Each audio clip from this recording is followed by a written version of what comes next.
Professor Lawrence Mugisha from Makerere University, College of Veterinary Medicine, Animal Resources and Biosecurity.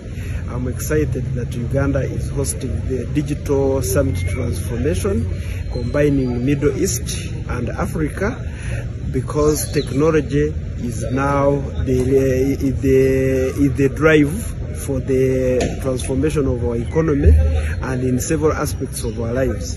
In agriculture, which is one of the leading industry for Uganda in terms of employment, in terms of jobs, in terms of food basket, requires now transformation in using digital technologies. At the same time, the whole globe is faced with the challenges of climate change, and we need to produce food for the growing population. The world is estimated to be 10 billion people by 2050. Uganda is estimated to be more than 50 million people. In Africa, which is currently at 1.4 billion people, is expected to be more than that.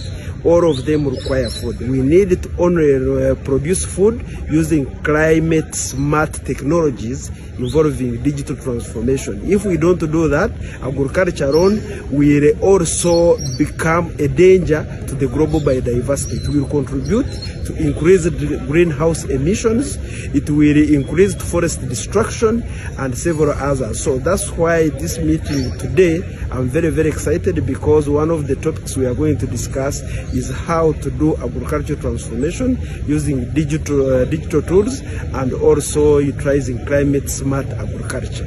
So these are my expectations, to see that today we are going to make commitments.